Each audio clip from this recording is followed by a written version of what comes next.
300 celebration rolling. My man, the one and only, the sports professor is in the building from Bottom Line Sports and Ball and Bud Sports and Entertainment. The professor is in the building. What up, oh? Yo, what up, friends?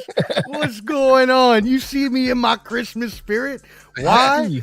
You know why. It's all about them Raiders. Yeah, see, this guy's going. Started the show off bad already. All right. Hey, look, you know, Hot Take Jake got to do his thing, so now I got to come with something different when my team drops 63 on another team. So. Oh man, it's a truck's on that big. Now my man, had the Christmas glasses on, man. Got your Raiders gear on, man. What's good with you, man? How you doing, bro? Hey, brother, I am blessed. It is a pleasure to be here. Thank you, Mar. Thank you, Mel, for allowing me to bless the number 300 episode special. Let's go, give it up. Yeah, damn. Man, we having a celebration, my dog.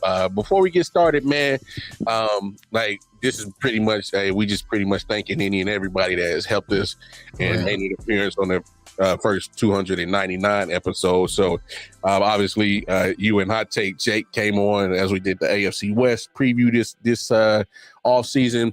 Right. But man, go ahead and drop where all your content, where the people can find you at, my dog, before we get started, man. Yeah, most definitely. Everybody can find my main sports and entertainment network called Ball and Buds. You can find that on all your socials. The most important one for you, though, is just go to YouTube and subscribe at Ball and Buds, BALLANDBUDS. That'll tap you into all of our video content similar to the I.O.W. Sports, just like you tap in with them. That being said, the other place you can catch me at is every Sunday night and every Tuesday night on the Bottom Line Sports. On Sundays, we talk about all the NFL games, and then on Tuesday, we cover NFL and then all the other sports as well. Sundays, we go on at 7:30. Tuesdays at 8 o'clock at the Bottom Line Sports is where you can catch Flo, Canteen, Hot Take Jake, and myself. We get real wild on that show, so it's fun, it's fun times. Oh yeah, especially Hot Take Jake, man. Jake, he be saying some shit. I be like, is this motherfucker on drugs? We say that at least like 10 times an episode. We think that in our heads, like he can't be serious. I'm like, he can't be serious. I be thinking he can't believe that. Nah, but Jake is good people, because sometimes good people, man. Sometimes he be right. It's well, I ain't gonna say he right all the time, but I mean, you know, and you and Jake are hot boxing together. I had to agree with him twice yesterday, though, and it hurt my heart how much I agree with him. I feel the same way about Nick. You know, sometimes I disagree just because I do. Hey, Nick, I know you can't defend yourself, so I'm gonna defend for you. I know you, Nick. You do good. You good people. I ain't gonna let them do that to you like that. Hey, nah, man. Like Nick. You know, his motherfucker. Right.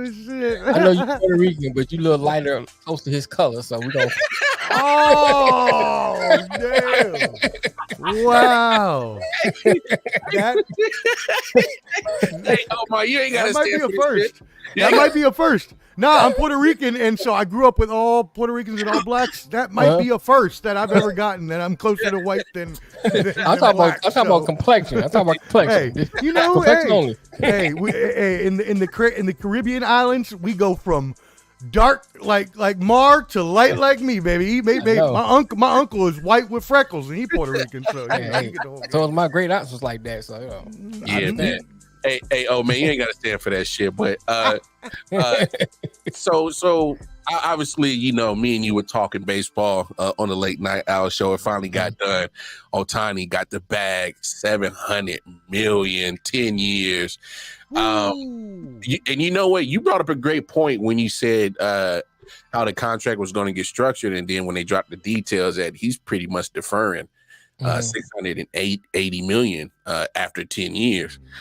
Man, what kind of move does that do for the Dodgers? Not only for the Dodgers, but Ohtani himself, as in bringing a championship. Man, what kind of move does that do? It is something, gentlemen, that is just unprecedented. It is something never seen before, and that's coming from a Mets fan because Bobby Bonilla was the first deferred contract, which, by the way, we're still paying him $1.5 million a year, and he ain't played for us since like 2000 or something, 99 or something. So that was a bad one. This is the definition of beautifully done business on both sides. Now, people may want to hate. There's a lot of haters out there right now talking about, oh, this should be illegal and they shouldn't be allowed to do this and stuff like that. Well, then everybody do it then. If you can do it, then everybody do it. You know, it ain't my fault the Dodgers are blessed with billions of dollars and Magic Johnson money. That ain't my fault. So, you know, they have the ability to do something like this, and Ohtani was the one that brought the idea up. Hey, let me go ahead and just take $2 million a year, defer all other $68 million for that year for the team to use to build a team around me. Because if I'm taking $70 million of a 300, well, the top apron is 320, I think 327 or something. But the second level, I believe, is 237. The Steve Cohen tax. Even to get above that is going to hinder you from building your team because it takes away draft pick. Like the Mets just lost 10 positions because they went over the tax. So it hinders you in a lot of different ways. So Ohtani said, okay, let's take those barriers out of the way. I don't need the money. I'm making $50 million a year in endorsements alone. I don't need a contract. Right. So y'all keep that money. You defer it, which, by the way, I love my Asian brothers and sisters. They are so, so nice. Obviously, he's getting a lot out of this, but he did this interest-free. No interest. I'm like, nah, man. You'd have been giving me you'd have to give me like $100 million in interest at least on top. I ain't playing that. So, you know what I'm saying? Interest deferred. And again, what that allows them to do is kick that down the road, 10 years down the road. Then that's when they'll start paying him. But for his prime, they are right. Exactly. But this exactly because in his prime, you're going to build a championship contender. Not like they don't already have one.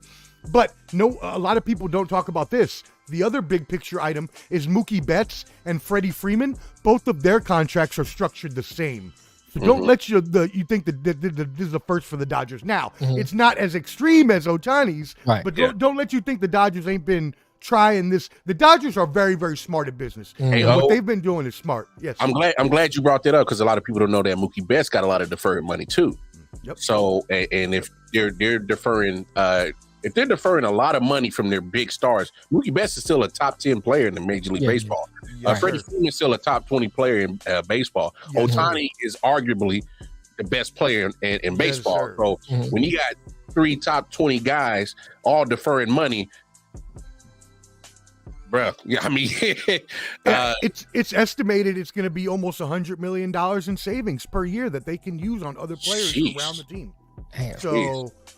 I mean, it's a win-win. Definitely a win-win. So. Win-win. Oh, for sure. That's huge. MJ. That's huge. Him and his old tiny hating. What a hater! But if he would have gone to the Yankees, he'd have been very, very happy. So I don't want to hear nothing. Because Ohtani would have been killing that right field porch. He'd have been killing that right field. I don't know. MJ's a definitely against Ohtani guys. I don't know if he still would have. So well, the thing, I mean, they got Soto now. We talked about that already. So shout out MJ. I got Soto now. So. Juan Soto's gonna eat off that right field portion. Oh yeah. So let me ask you this: with them having the ability to still get players, how big of a letdown would this be with all this talent on this squad, and they don't walk away with a World Series championship? Oh my God. What they may be some riots in Los Angeles going on again. You know what I mean? Like they may tear that city down. There's no way. You have to not only win one, but you have to win multiple. Yeah. With that squad that you got now, granted, they're pitching to get more players too. Exactly is my point, Mel. Thank you. Yeah, they just got Tyler Glasnow. Boom. Got Tyler Glasnow, and guess what? Ohtani sent a personal message to Glasgow before the trade, to have him drop his no trade clause that he had to have him come over. So that's just the power of Ohtani. And like you said, last year their pitching staff was injured. They had an old Clayton Kershaw, who's sorry, but he's getting long in the tooth. He's one of the greatest ever, but he's getting long in the tooth. Right. And everybody else in their rotation got hurt. They're with their 5 starters they started with, all 5 got hurt at some point in the season. So now they're going to use this money to go out and get Tyler Glasnow, to maybe go sign a Blake Snell, to maybe be in the running for, one of those other top tier pitchers that are still out on the market, which is many of them, because everybody's waiting for the Yamamoto shoe to drop. So, Guys like the 49ers, you have to stay healthy to get that chip. That's a fair assessment. But see, I'll say this: with what Ohtani has done, they had a potential to get backups for the backups. You know what I'm saying? So that way, if they do start, losing people through help, you got a top tier backup. You don't just have like a third string like in football. Your top quarterback go out, and the person next to him might be 3 or 4 steps down. You have somebody that's just as good, if not one click down, to come in, and you're not missing the beat. So how I like this move. I love how you point that out, Mel, because that's very, very, very cogent and smart point. So think about this, y'all. When they go in the draft in baseball, you can pay people above the slot to get them to sign with you in places that maybe they wouldn't normally sign. Right. This is exactly like that. Okay, well, this backup infielder who's probably top of the market wants, $3.5 million a year, and that's what all the teams are offering. Well, we can offer $1 more million on top of that just because we got that extra cheddar flying around. Right. Hey, money talk, bullshit walks. Always. We got somebody else backstage that I definitely want to bring up. My man is when I got basketball questions, when I need a well-informed mind on basketball. I go to this guy. He has his own channel. I let him definitely spit it out. For Man Down Sports. He's the Black Professor X. Yeah, without the wheelchair. I'm glad he got his hat on today too. Me too. You gotta get the sunglasses. Come on now. He's the unhandicapped Professor X. First of all, this is a celebration. We gonna roast, damn it. We gonna roast. So, hey, the one and only Melvin Wall, Man Down Sports. Man, what's that? Up, man? What's up, man? Can y'all hear me, man? Can y'all hear me good? What kind of hat you got on? You can't golf. I was looking at the same thing. I was like, what is that an orthopedic little what is that? Oh, okay. Oh, yeah, you I was thinking that was like Will Smith in that Bagger Bands movie or something. I thought they had a golf hat on or something.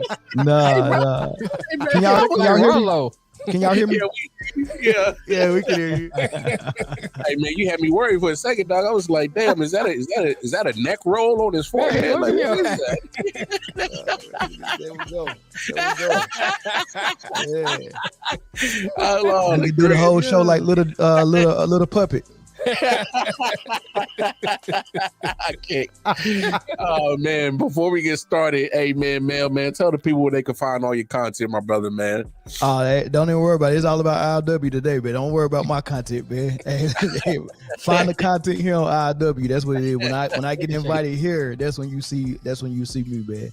Hey, hey, he's a humble guy. I tell it. Yeah. Y'all go on over to Man Down Sports on Facebook, YouTube, everywhere. Follow my man. He drops great content. Man.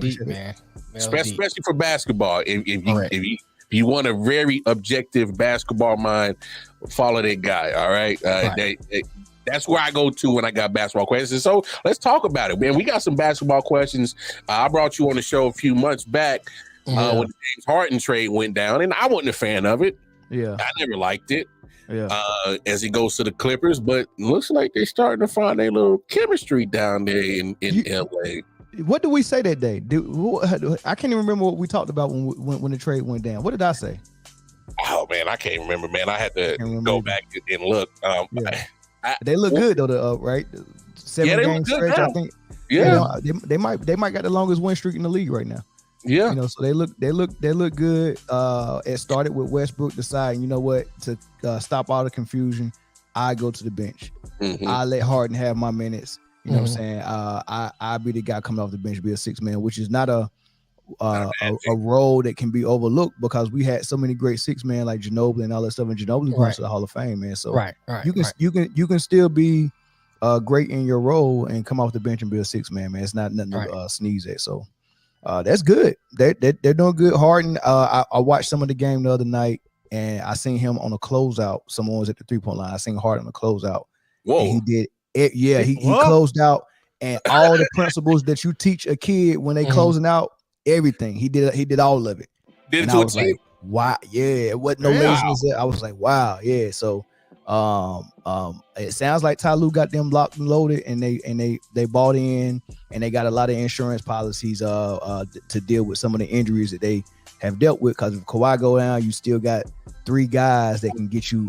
You got PG, you got Harden, you got Westbrook, and the season won't be lost if you lose Harden or PG like a normal. So that's probably what they needed. Yeah. And if any time, fellas, Detroit Mel, if you got questions, I know you talked about this to ad nauseum, but I got to bring it up because you're on our show. Yeah. What's up with Draymond? No, I had to. Yo, so I just posted something today, and a guy I went to high school with responded on the Facebook on the video, and he said that Draymond might be suffering from what I've been diagnosed with, and he said it's a chemical imbalance that where he actually, when he feels pressured, he snaps, he lashes out, and he said that he don't have, it's almost like he blanks out. He don't even really know he's about to do it. He said he's punched through walls, he's lost friendships, he's lost relationships, he's lost jobs, and he said but he's on medication for it now. And he told me, he was like, man, Draymond might got more going on than what he think. And that's crazy because the language that he was using was the language I was using without it knowing that it was like a medical thing. I kept saying that when his back is against the wall, the only thing he knows how to do is fight, right? That's why my video thumbnail said all my life I had to fight, right? The color purple, right? So but that's what he does. So if you think about the most times where he actually struck out and lashed out when he feel like something he's about to lose. Jordan Poole, he felt like Jordan Poole was coming to take his and Clay's spots in their contract, and he punched him at training camp. Why you on edge that much after you just won a championship? Why you in training camp that pissed off? Right. Because Jordan Poole was about to get paid, and Jordan Poole was rubbing it in y'all face and talking and chirping, right? Same thing with Kevin Durant. It was contract year for Draymond and Kevin Durant. Draymond and his agent couldn't even move further in negotiations because the Warriors was waiting on Kevin Durant's answer. So Draymond came into the season on edge, pissed off and mad that Kevin Durant wasn't giving them any type of idea what he's going to do, and it was holding his contract up. And that Golden State Warriors thing that he said was his baby, he saw it about to go to an end because they about to choose Kevin Durant over him. And that's why he lashed out at Kevin Durant. And it just goes on and on. Same thing. This season is almost a loss for them. Their last season was almost a loss for them. And he went out at Sabonis. He went out at Nurkic. He went out at Gobert. That's all it is. He's backed into a corner, and that's all he got left. He don't have basketball to offer no more. He got hands and chokeholds. Hands and chokeholds. I never would have thought about it, even looking at it in that perspective. Really, it makes sense. I just always thought that was a personality characteristic of Draymond, as in, hey man, that's just my style of basketball, because that's always kind of been his lane that he's always been in since he's been in the league. So I never would have thought to look at it at that perspective at all. But I saw the question. Too. Oh, go ahead. I'm sorry. Go ahead, Lamar. No, go ahead. I'm saying interesting that Mel said that, because now you start seeing some of the Golden State language. Oh, we're gonna looking to get him help and that kind of thing. And I'm looking at what Ant has a question he asked: did the Golden State know about this, or did they try to hide it? Could be possibly they knew, or have some idea. They got to know something, man. This stuff not normal. It's not normal. This is what he said to Ramona Shelbourne after the Rudy Gobert chokehold, Sherborne came to interview him while he was getting the ice bath, right? Right. And I'm gonna just read one of the quotes he said. He said, "We built this thing from nothing. It's our baby. You don't just let your baby go. You fight to keep that going as long as you can. One of the main ingredients in keeping it going is respect. The moment you lose respect, the fight is over." He talked about it as his baby. He talked about Golden State Warriors like he took ownership over the whole Warriors organization. This is me, Clay, and Steph's baby. And anybody that come to try to separate me from Steph and Clay or me from the Warriors is a problem. And Kevin Durant was threatening to do that. Jordan Poole was threatening to do that as well. And Rudy Gobert, as far as the way the Minnesota Timberwolves was not afraid of the Warriors and how they was beating them and how they was standing up to them. They weren't afraid of them. He said that feels like it's slipping away. He felt like he's losing his baby at that moment because ain't nobody scared of us no more, and ain't nothing we can do about it. Wow. So I'm gonna choke you out. Yeah. I mean, the way that comment sounded to me that you were talking about Ramona got there, Mel, sounded exactly the way that you described it, that his back was against the wall and he's facing losing something, and so he reacts in a reactionary fashion that will give him the upper hand advantage. Correct. So it sounds a little bit like it could be that chemical imbalance of a little bit of bipolar disorder. But it also sounds like it could be a little bit of anger management issues, and I dealt with my anger management issue because I used to do the same kind of thing. And when I would get mad and something would happen, I didn't like it, I would lash out and do something, crazy like he did. But it was more anger management than anything. So I think that's definitely part of it as well. I just think that with or without him, I believe that the Warriors are done. I just don't. I can see them coming back in the playoffs, but I see this being the straw that broke the camel's back. Do you think that would be the case for this team? There were, in my opinion, that was done right after the punch. Okay. The locker room was split. The locker room was split in half. So you got the core three of Draymond, Clay, and Steph with Steve Kerr, right? They look at themselves as their own separate team.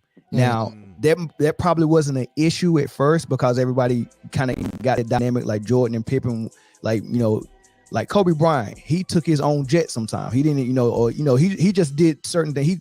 He practiced an hour before the team, an hour after the team. Sometimes he didn't show up. He just did his own thing. Michael Jordan was the same way. So everybody got their rock stars of the team.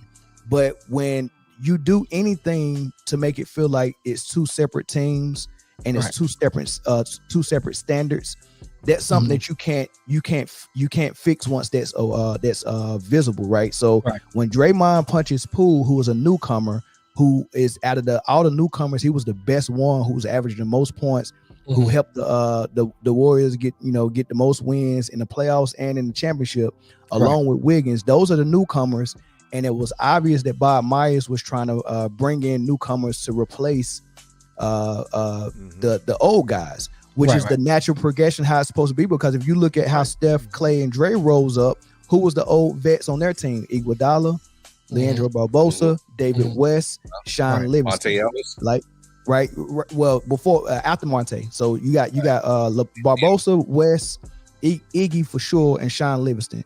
I.O.W was better than Draymond 100% offensively and defensively. He took a role on the bench because, look, I'm a vet. I've already got my big paycheck with the Philadelphia 76ers. Now it's y'all turn. I'm going to take a back seat. I'm going to come off the bench and do what y'all need me to do. Clay and Draymond was supposed to do that. But instead, they said, since this is our baby, no newcomer can come and take this from us. I want the minutes and I want another big contract. Clay and Draymond want another $100 million contract when it's supposed to go to Poole, Wiggins, and it should have been Wiseman, but they sent Wiseman packing, right? I said this last thing. So when the punch happened, that newcomer mentality that Bob Myers was trying to promote, and he was trying to get the newcomers to replace the old guys, that split the locker room in half because the punishment for Draymond for punching out Poole was no punishment at all. And that's the reason why Wiggins can't perform well, because I can't run through a brick wall for you if the organization is not even going to punish you for doing something to Jordan Poole, and then everybody that comes against the core three gets traded out of here. I'm no longer running through a wall for you, but I have to come in and show up and do my job because I'm getting paid to do it. Right. Wiggins is there, but he's a shell of himself. He don't want to be there. Right. So let me ask you this, Mel, to wrap this conversation up. If you the Warriors organization, what do you do? How you solve? Well, I invent a time machine and I go back to right after they won the championship against Boston. Right. And I trade Draymond Green and Klay Thompson to the highest bidder, and I rebuild around Steph Curry. Okay. I like that. Right now, they should have Steph Curry and Poole being the new Splash brother, and they should have Wiggins being the third guy, right, with some new whatever pieces they got for Draymond and Klay.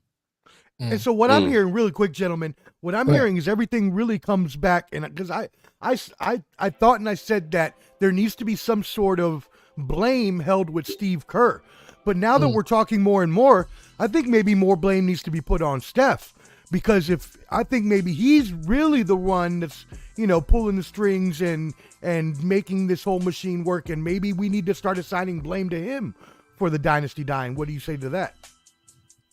I mean, yeah, Steve Kerr and Steph Curry, because they're the one that keep signing off on keeping Draymond and Klay. I mean, and he's letting his feelings get in the way. But I mean, if you look at the Bulls situation and the GOAT of basketball and probably the GOAT of all sports did not have say so over what was the Bulls general manager name? Krause. Yeah. If Michael Jordan couldn't get Krause to do what Michael Jordan, because Michael Jordan wanted to have another season with Phil Jackson and Pippen after they won the championship, and he couldn't even get that, and that's the GOAT. And Krause was like, "Nah, man, this is too much money. This is expensive." Like he would have built around Michael Jordan if Michael Jordan would have been okay with him getting rid of Pippen and Phil, because Krause wanted to go a new direction around Mike, but Mike was like, he was not having. He said, "I'm not coming back if Pippen and Phil is not back." So imagine that. But Stephen Curry and Draymond and Klay got all this pull with the Warriors organization. It's weird to me, man. Yeah. It's wild. One more basketball topic, and then we'll get you up out of here, Mel. We definitely appreciate your time. You got two teams. One just ended their losing streak. You got Popovich, one of the highest paid coach, and you got what's the boy out in Detroit? I forgot his name. Somebody help me out real quick. Kay Cunningham. The coach. Monty Williams. Monty Williams.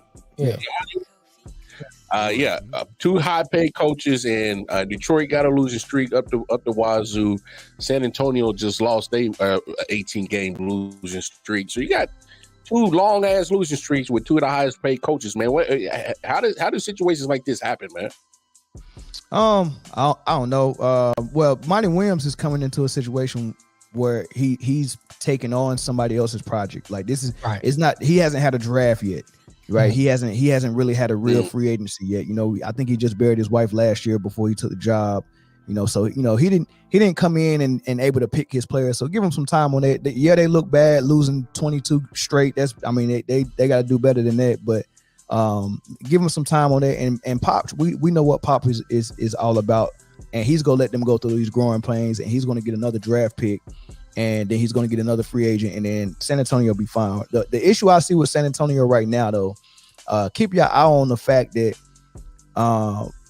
for some reason, Wembanyama gets looked off a lot. I think he got some jealousy on his roster. I seen him cutting to the basket wide open, and they're not giving him the ball. I seen him hustle after a block shot, run all the way down court full speed like a deer, and pin somebody on his back in the paint right in front of the rim. And they not throwing the ball down low to him. So it's very weird. I don't know what's going on. I don't know if it's some jealousy. I don't know if he's too cocky for some of those guys. Or I don't know if these guys are trying to pad their stats to make this roster. But they're not playing the best basketball in San Antonio right now. I do have a theory, actually, gentlemen, about that. So last year, Jeremy Sochan was the point guard, right? And he was in control of the whole thing, right? Now Wemby comes in and they're trying, not that he wasn't the point. Now he's in the point guard. So they're trying to do this whole point guard experiment with Sochan. So what I'm thinking is and what I meant was last year was Sochan's team. So what I'm thinking is maybe he's upset because the team kind of getting pulled away from him, and he as the point guard, has a lot of control over ball distribution. What do you think about the conspiracy? I don't think it's so Chan, because he the guy who actually seemed to gravitate toward Wemby. I don't think it's him. It's the other guys. It's number 33. I forgot his name. It's him. It's some of the other guys that put shots up, that score. That's not moving the ball to Wemby, and maybe Pop is coaching it that way. He don't want to use Wemby like a high usage player. He want Wemby to develop other things, because Tim Duncan wasn't all that much high usage until it was time for him to dominate in the clutch. So Popovich is big on ball movement, player movement, ball sharing, pause, and all that stuff, man. But yeah. I think So it could be a coaching thing. Yeah. Hey, I just had to ask because especially with Pop, and you look at his legacy, and you're like, yo, what's up with this losing streak, bro? Like, what is this? It just takes you back a moment, and you're like, yo, what's going on in down in San Antonio? And so give him this year to fail and let them build character and see what that losing mentality is like. And another thing to keep two things before I get out of here, Lamar in Detroit. One thing about the Spurs, right? Keep your eye on the fact that we haven't seen a player this celebrated be the number one pick come in and not win Rookie of the Year. Now we know that Carmelo Anthony outplayed LeBron James for Rookie of the Year, and they still gave it to LeBron, right? So we seen the example of them we've seen an example of them going the other way with the guy who actually earned it, right? Because of the big name. But we also seen an example of Jason Kidd and Grant Hill getting co-MVP. Co-Rookie of the Year, right? So which one do y'all think will happen this year? Because Chet is kind of outperforming Wemby. Do you think there's just mess over Chet? Yeah, Chet's go. Do you think they'll mess over Chet and give it to Wemby just because of his name, or do you think they'll share it? I mean, to him outright. That's a good question. Me personally, I'd be fine if they give it to Chet outright, just because of what I've been looking at. But just because of the Carmelo, I don't know. You talked about, I can definitely see them saying, "Nah, man, it's let's make sure we give it to Wemby," because I can definitely see that scenario playing out where they'll give it over the name, but because Wemby will have the numbers to say that he's deserving of Rookie of the Year, he will. But I just think that this, though. If you go side by side right now, just Chet is like, to me, is far and above shoulders Rookie of the Year right now. I mean, I know he missed last year, and he was supposed to be Rookie of the Year last year. So, I mean, would it be that far of a stretch for them to say, "Hey, he missed all last year. Maybe, we should make him, co-MVP or whatever." Yeah. Who got it last year? Wasn't it Jaden?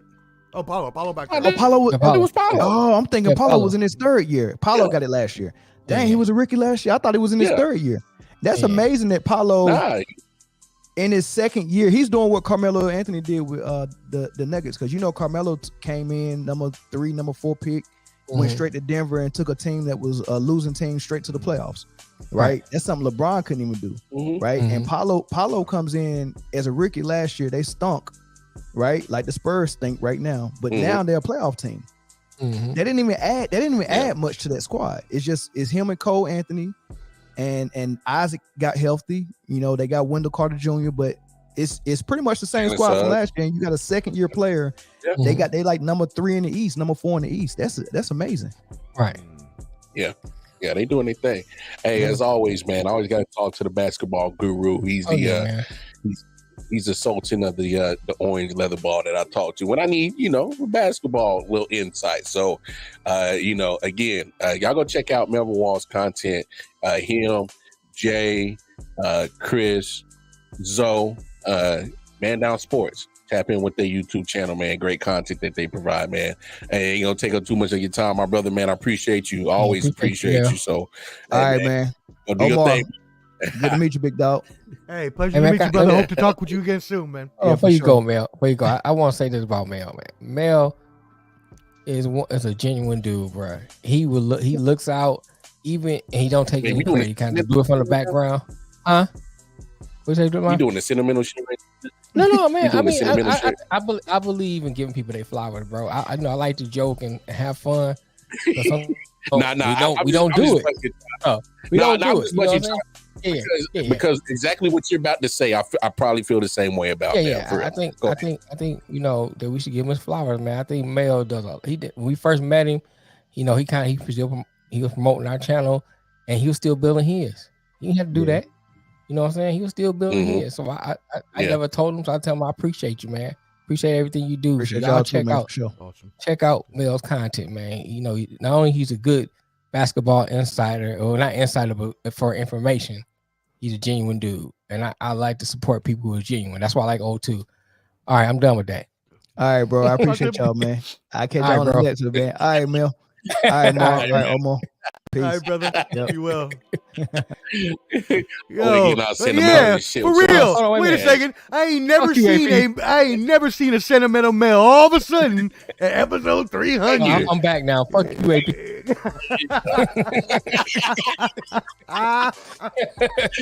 Hey, that's how it be. Who's here? This next gentleman I'm about to bring in, I do some content with him, part of 613 Freight Productions. You'll see us later on tonight.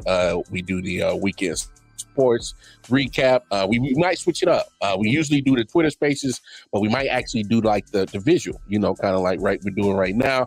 But look, man, this guy is a grinder, puts the work in, been doing this podcast thing for a minute, and I'm glad to say that I collab with him on a lot of projects because I love his work ethic, and he's gonna show up for you.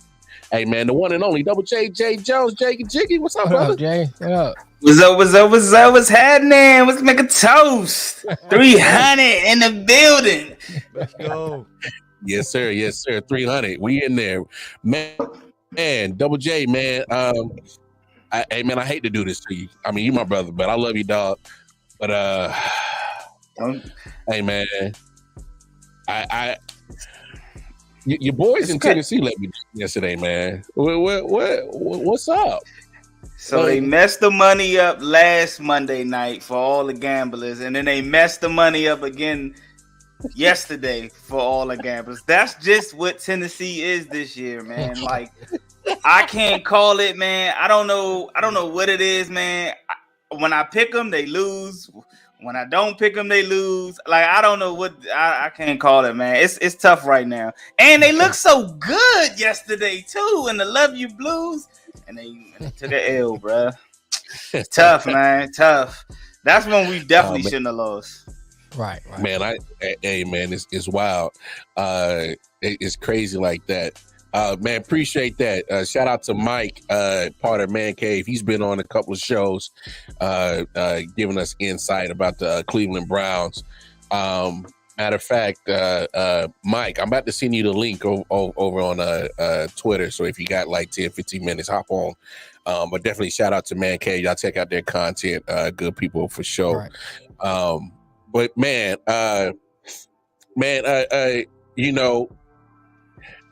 besides the Tennessee Titans, obviously you a Braves fan.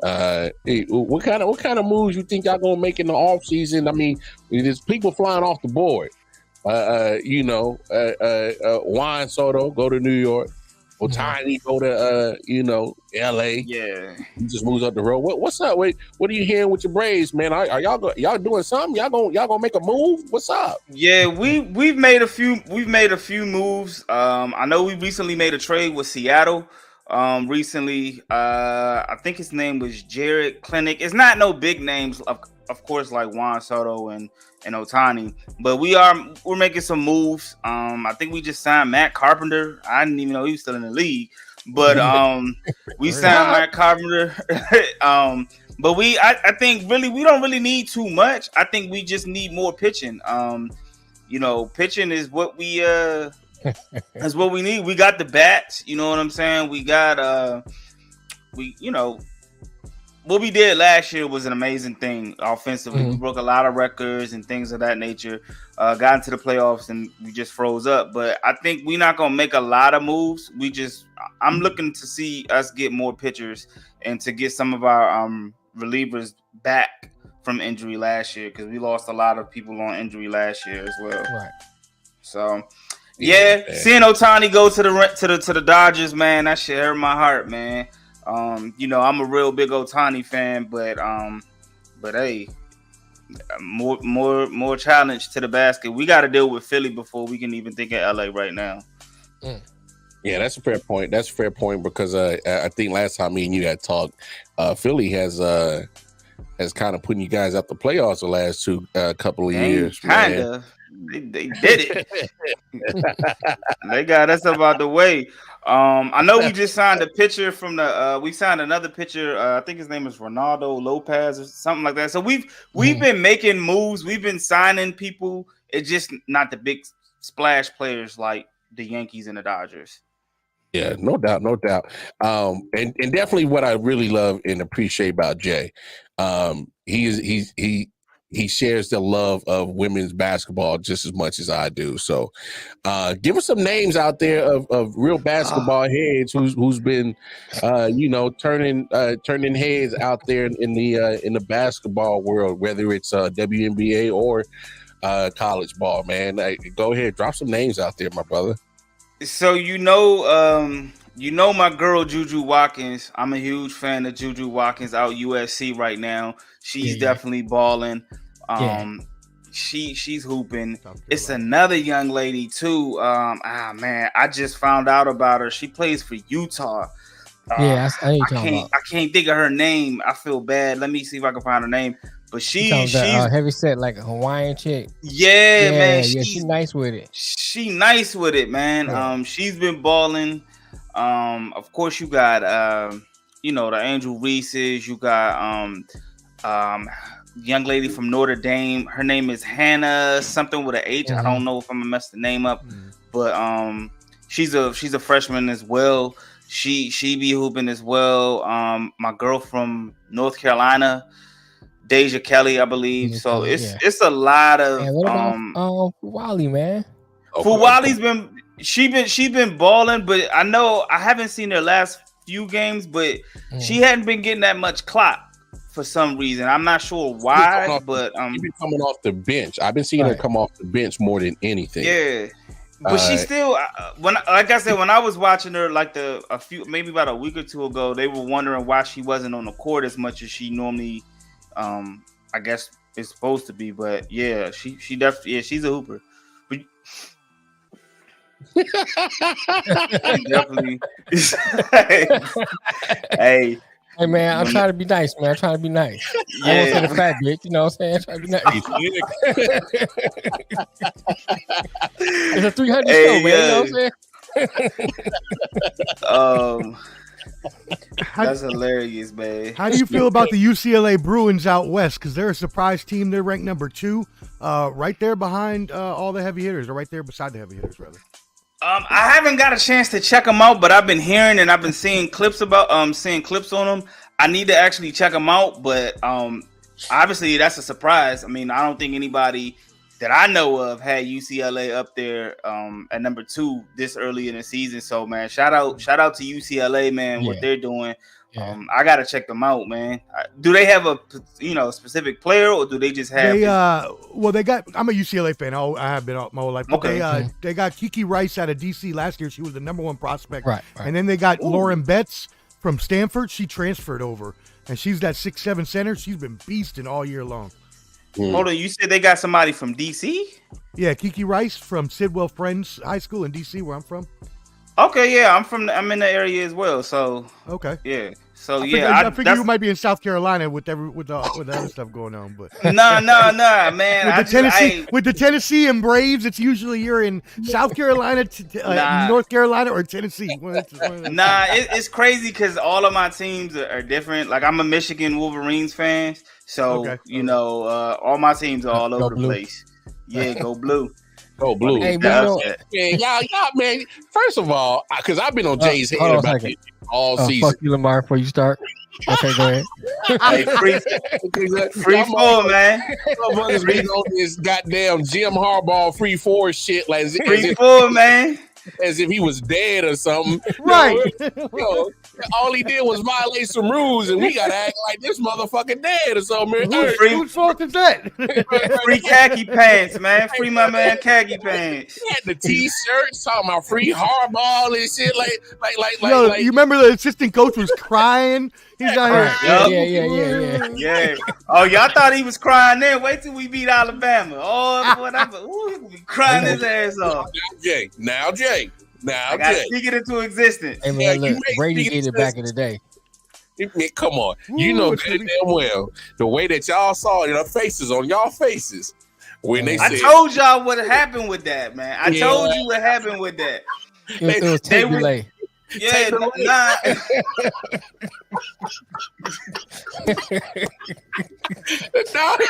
no, what's the latest that ass whooping? Because hey, they said, hey, number 4, Alabama.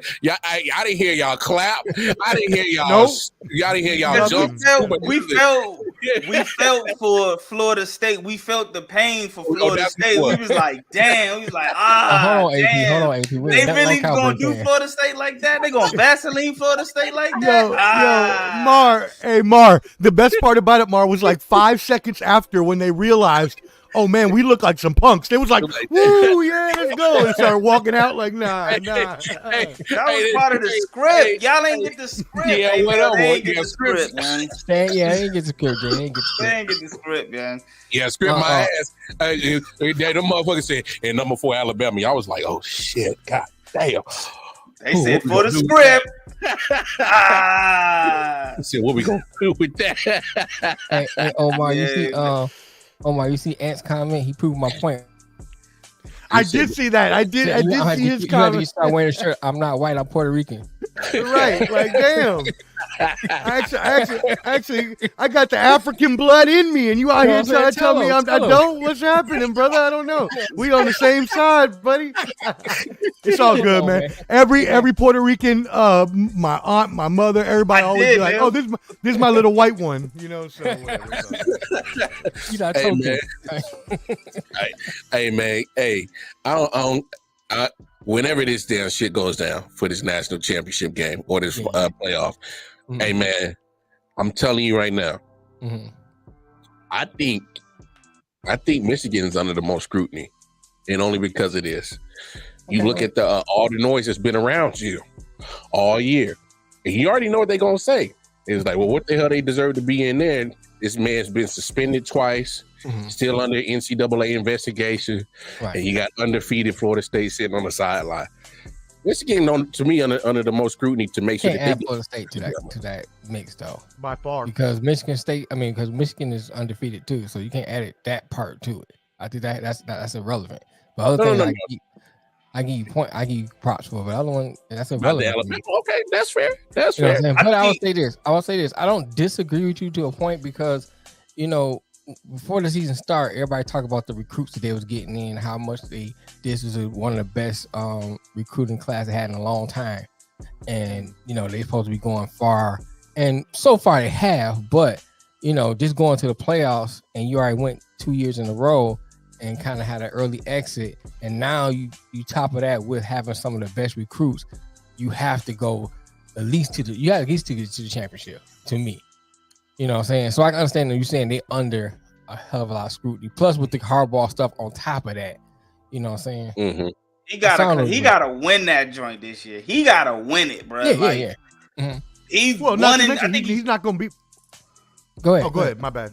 No, I was just gonna say he's 1-5 or something like that, and these bowl games. Like he was lining up for a new contract. You know what I'm saying? And they snatched the contract because of the all the cheating allegations. Like he's got to win this, and this is why I want Michigan to win it all, because it's going to be like that's really why they put Alabama in the top 4, because they don't want Michigan to win this shit at all, and they know Michigan's kryptonite is an SEC team. So if it was going to be Alabama or it was going to be Georgia, if Michigan wins this and all them cheating allegations, they go away. They can't wait to break that shit up and do all the conference changes and shifting it if Michigan win this shit. Watch. And Jim Harbaugh gonna be back if they win.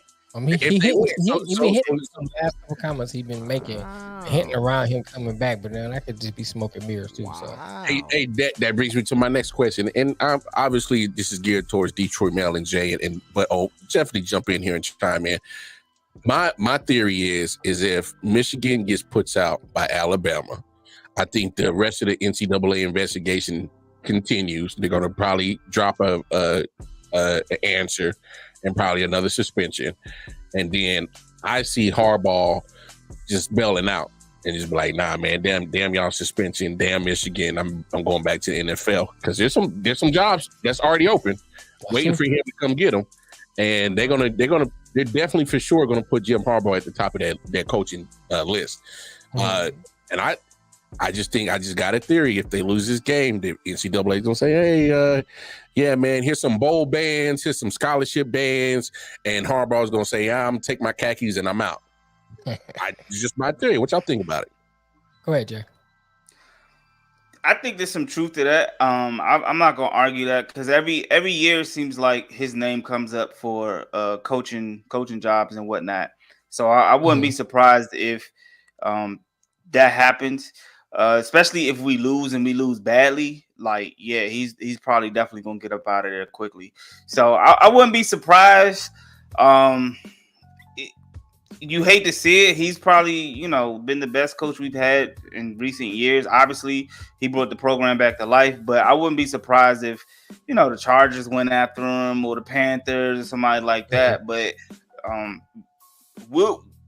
it's crazy because Michigan, like I said, they were going to offer him, I think, a 3 or 5 year extension. So it's always complicated. You never know what Jim Harbaugh like. But if they lose and they get smacked, he's probably gonna be out of there. Hey, it's funny you said the Chargers. Last week I was watching Pat McAfee, and Pat McAfee had Greenberg on there, Mike Greenberg. And he said how he ran into Harbaugh and they were just having a conversation and, just chopping it up, talking football. And surprisingly, Harbaugh kept talking on and on about Justin Herbert. That's all I'm saying. He always been talking about Justin Herbert. That's nothing new. You always say how much he liked Justin Herbert. That's nothing new. Still talking about him. Come on. You better get he can have Justin Herbert all he wants to because the other players, Austin Eckler might not be there, and Keenan Allen might not be there. That offensive line, but he can have. Hey, do your thing, khaki pants. Just get this bowl win. Before we move on to the NFL, let's get this win. Right. Go ahead, O. Let me shout out to Anthony Price. Cite one of my Caucasian heroes, the great Kurt Angle, since Mars wearing his NWO shirt. Oh, it's true. It's damn true. It's damn true.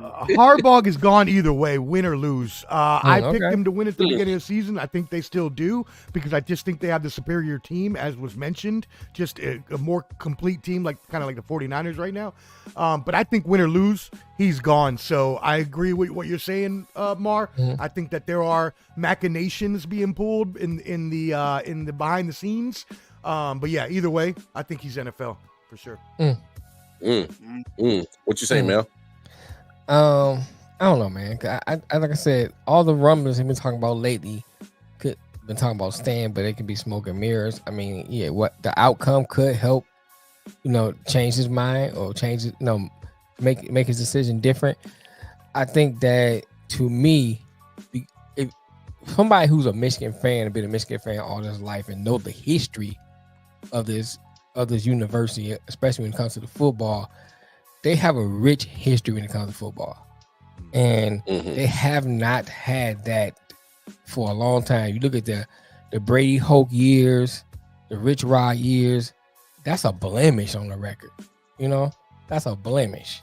Because those were horrible years, horrible draft, horrible recruits. It's just something that if you talk with Michigan fans, they always refer back to the Rich Rod and the Brady Hoke years. Those are something you wish you could just take out of time, cut them out, You know what I'm saying? And put the timeline back together because they were just bad years. And so and I think Jay had mentioned it, he kind of brought the program back to life. And to me, even if you just win one for Michigan, that's not good enough. You know what I'm saying? There's another school you make and say, okay, he won where I can go. But for Michigan, that's not good enough. And to me, him being a former player and his family being connected to Ann Arbor, he knows that. So I think there's a lot more behind the scenes in that decision okay, it's easy for me to say he's going to the NFL because the NFL is that, is that golden standard, so to speak. That's the creme of the creme. I get to the NFL, I made it. That's part of it. But then I think the Michigan legacy is another part he has to weigh in the balance. So I think it's not just as easy as saying, okay, just like coaching jobs open, he's going to run to the NFL. I think all that stuff has to be weighed. It's hard to say what he's going to do. You know what I'm saying? But I wouldn't be surprised if he leave, but I would be disappointed. Yeah, especially because if you feel like there's a job that he just didn't finish. Yeah, especially left the program incomplete without winning the championship. Because look, I get you Michigan fans, you Ohio State fans, you love to make sure that you win the game. That's important. And he's won the last 3. That's important. It is. Right. But there's stuff after the game. There's the Big Ten championship. Right. There's the national championship. There's other games of high importance that is after that. That hey man, I need you to let's get a dub in those columns and those games. Besides just beating Ohio State, it needs to be more because you got to complete the whole. You got to complete the whole thing. It's like I hate. Like back in the days when I was dating, man, I hated when a girl would cook me a meal. She cooked some rice, but didn't cook no, didn't have no gravy to go with it. Where my gravy at? I need, mashed potatoes. Where my gravy at, babe? Pussy be involved. If a pussy be involved, I ain't care about the gravy. We just having some dinner, and then okay, I can complain about that. If we just cooking rice, I'm like, fuck the rice, I don't care anyway. I put the rice on your ass. Yeah. Put the rice on your ass. Now to your point, elbows and booty holes. Pound town, you taking a pound town. No.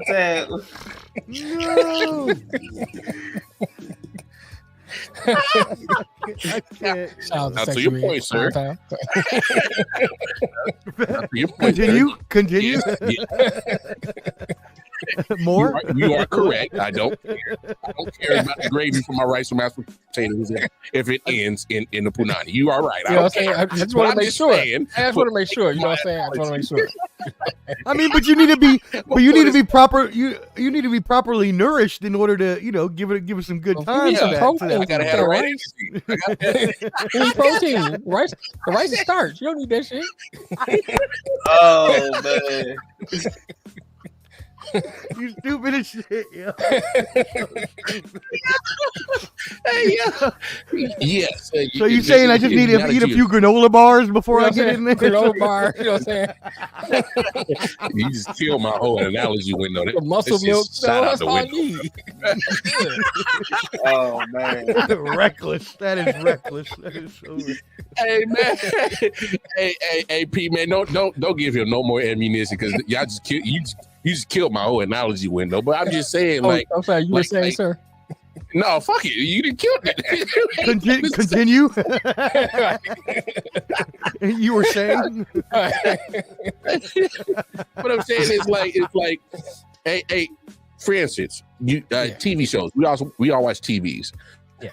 And we get that one program, like, yo, man, this is hot. And then all of a sudden they leave us on a cliffhanger and don't ever renew the show. So it's I need you to finish the story, finish it.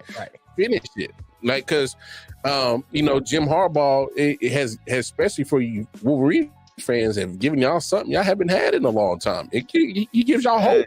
And y'all right there. That old thing back. Yeah, until we get to the bowl season, then this hope is gone. That shit. Hope is no longer alive. Dream deferred. Dream deferred. Dream deferred for real. God. But that's gonna change this year. Yeah, man. Yeah. All right. Alabama said we gonna roll tide on that ass, dog. Better hope. Better hope. You pause. Gonna be. Boy, I'm telling you, man. Hey, man.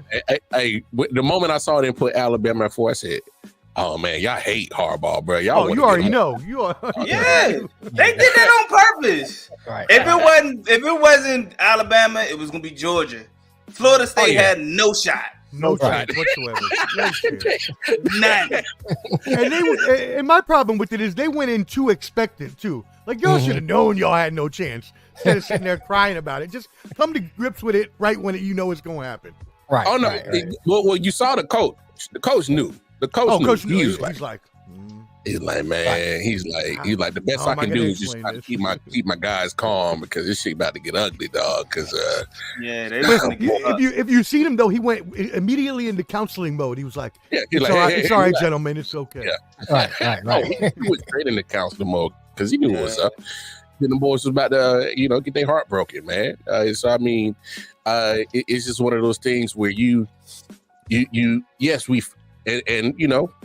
those who've seen the content, I went on my nice little rant from Florida State, but at the end of the day, Florida State was in a situation that they were not going to win. They were not going to be put in a situation because, for one, it didn't make sense dollars-wise. It didn't make sense dollars-wise. Putting a SEC team in or being without an SEC team in the last year of a 14 college football playoff did not make sense. Yeah, but I still say, even from that standpoint, the SEC team that should have been there should have been Georgia. They shouldn't have dropped so far. If you're going to put one in. Yeah, but you still got the debate. You just had the head up of Georgia and Alabama. It's hard to do. Yeah. And Georgia, I mean, for those who watched that game, Georgia scored the first touchdown, and that was it. They was playing trail the whole game. Alabama had control of that game, so it was kind of hard to just put, peace. And Alabama has improved too since the first week of the season. Yeah, they did. Till the playoffs, they improved, and Georgia really didn't get better throughout the year. They just stayed pretty much baseline, other than a few big Brock Bowers games. So Yeah. Georgia just got to be mad at Auburn, because if Auburn didn't let that 4th and 30 touchdown conversion the happen, defensive coordinator needs to be fired. Right. How do you do that, bro? I don't know. How do you do that? You commit a penalty. You do something to stop it. You know what I'm saying? Something, anything. Something. And they didn't even blitz nobody. They just went into prevent. And you're on 4th and no, man, no. And they prevented themselves from winning. That's what I say about prevent defense. I hate it. It's a prevent defense. Yep, you're done, son. For real. Man, let's talk a little NFL real quick. Because Jay, man, I definitely got to talk to you about this, man. Were we fooled by the Cowboys? Did they pull the gotcha string on us? Did they now they putting egg on their face right now after getting their ass whooped last night? I had a feeling I didn't think they were going to lose like that. I did think they were going to lose the game. That's one of the teams that I think they got to have home field advantage to make a run in the NFC to the Super Bowl. When they're away from home, they're 3-4. They're a different team. When they're home, obviously they cook.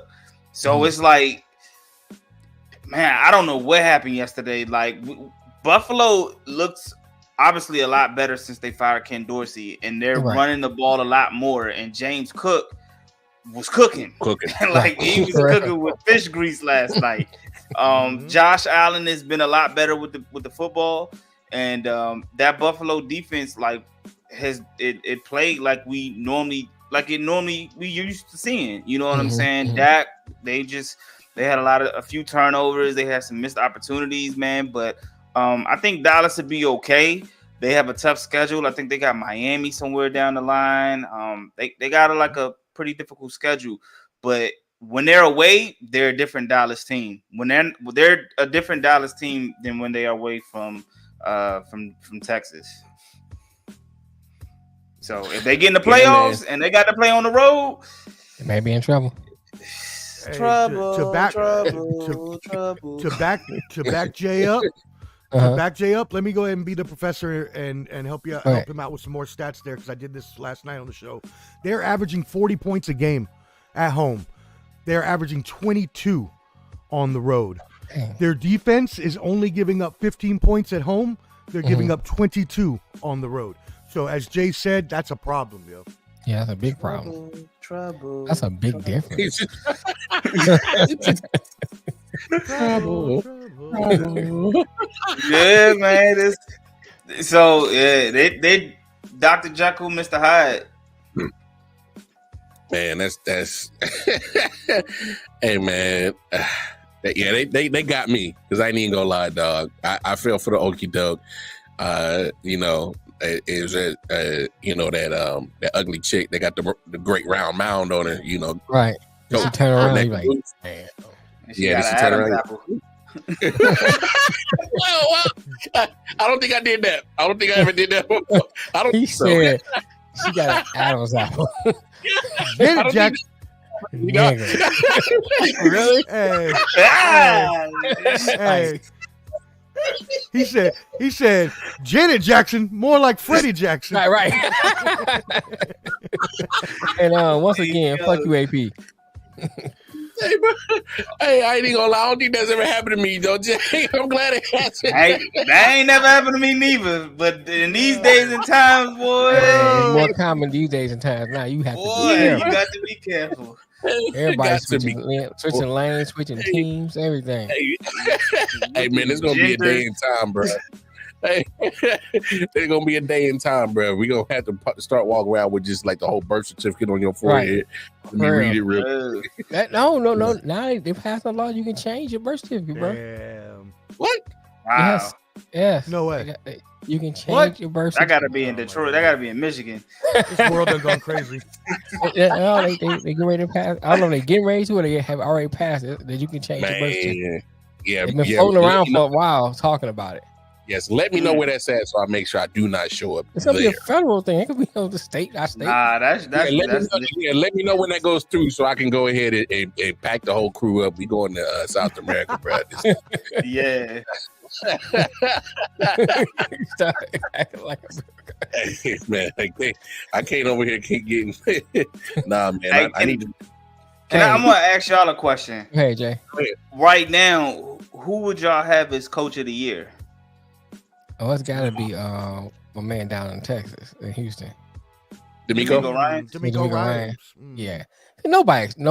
You can't. I can't. Nobody with a straight face, unless you was in Houston, can say they thought Texas was gonna look like this. Houston didn't think this. Yeah, Right. I'm saying? To be tied in first place after 15 weeks. Yeah. Hey, look, I'm not saying that because I'm a Titans fan. I'm just saying that ain't no way you thought your team was gonna be tied for number 1 or number 2 in the division. Like, nah. That's a fact. That's a fact. I thought Houston was just gonna, CJ Stroud was gonna just go through the motions of another rookie quarterback, takes his lumps and bruises, have some good, have some bad, and it was gonna be what it's gonna be. I didn't see this. I didn't even in the game without him with a concussion yesterday. There was no way. With Jeffrey the Giraffe, Toys R Us net. Davis Mills. There's no way I saw that one coming. David Mills. It was Case Keenum. It make it even worse. It was it's Case Keenum. Yeah. Case Keenum. Keenum was there. So, to be honest, that's even worse. I think. Tell me about it. You ain't got to tell me. just go to my Twitter page. I'm in it.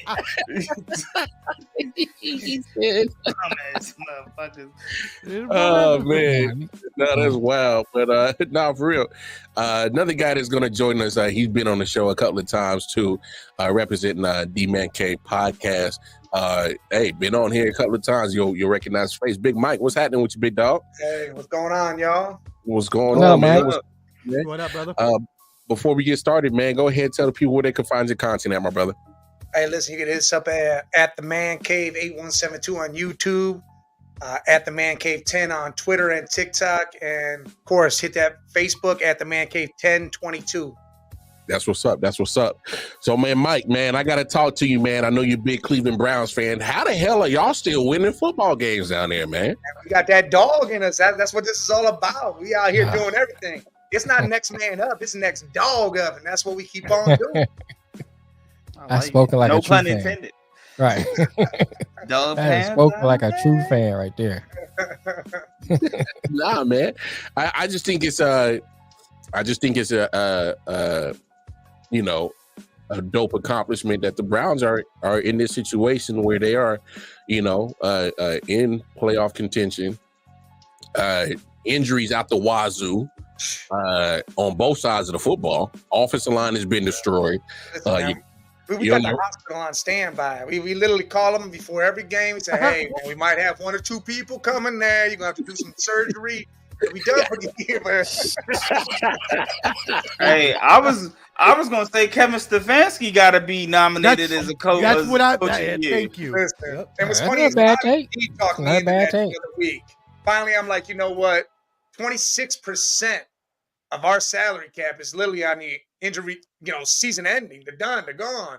Like, and we're talking about stars, and I'm not even caring about Watson. I'm talking about the whole offensive line, Nick Chubb. I mean, so you got some defense players that just hit it this past week. I mean, Delpit literally just got paid. And then he went out and got hurt. I'm like, wow, here we go. Yeah. Wait Just got an extension, bro. Wait to get your money and then go sit down somewhere.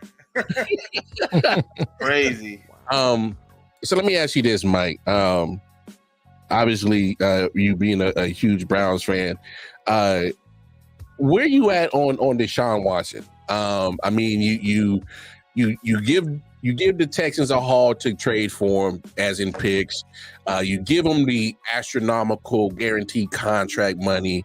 You got to stand by his side as he goes through this suspension of 11 games.